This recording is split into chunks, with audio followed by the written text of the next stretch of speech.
Па заканчэнні ваеннага ультыматуму Кіева Лукашенко паспяшыў у Расею паскардзіцца Пуціну.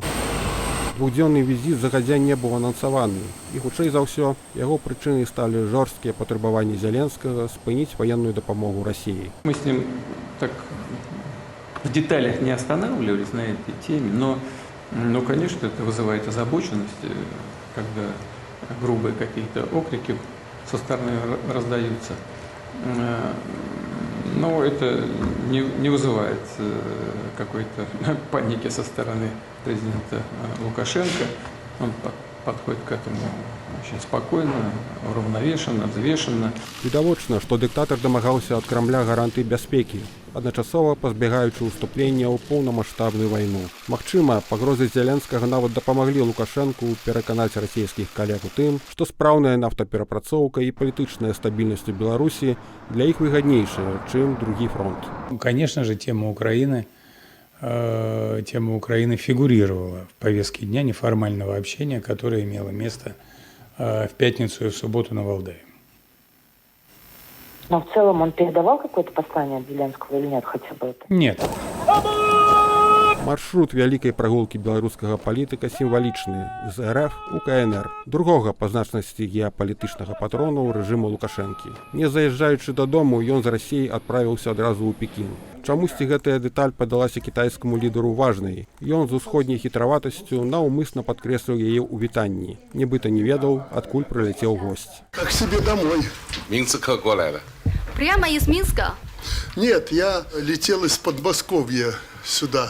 Мы вели переговоры с президентом Путиным, а после этого я летел в Пекин. Мне очень приятно вновь принимать вас, господин президент Лукашенко, мой дорогой друг. Я очень рада еще раз вас видеть. Мы часто встречаемся, часто общаемся, и мы постоянно проводим самый объемный диалог и контакты по самым разным вопросам, очень своевременно. У адрозненні ад маскоўскай сустрэчы прэса падрабязна апісвае эканамічны парадак дня саміту ў Пекіне. Інвестыцыі, тэхнапарк пад Менскам і, важнае, як нататка на палях. Кітай падтрымлівае Беларусь у абароне яе нацыянальнага суверэнітэту, незалежнасці і тэрытарыяльнай цэласнасці.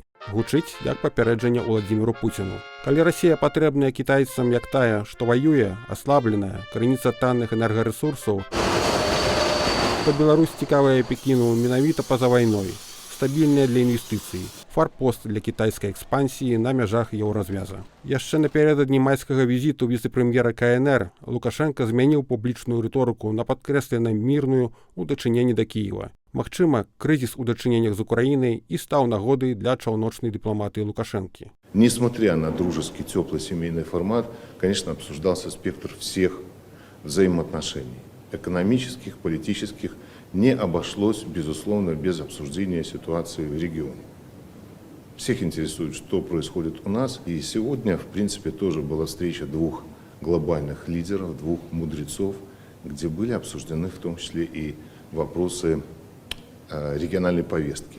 За час адсутнасці Лукашэнкі ў краіне рэтранслятары для наведзення дронаў на мяжы зноў уключаліся. Пра гэта паведаміў украінскі галоўнакамандуючы Сырскі. Ён дадаў, што больш падобнае не паўторыцца, не растлумачыўшы, аднак, чаму. Намеснік міністра замежных справаў Лукашэнкі, у сваю чаргу, афіцыйна прыгразіў Кіеву адказам з выкарыстаннем усяго патэнцыялу, калі мяжа будзе атакаваная ЗСУ. Нарэшце, прадстаўнік аб'яднанага пераходнага кабінету па абароне Вадзім Кабанчук увогуле сцвярджае, што ўкраінцы рэтранслятары ўжо знішчылі. Калі гэта сапраўды так, застаецца чакаць рэакцыі Менску.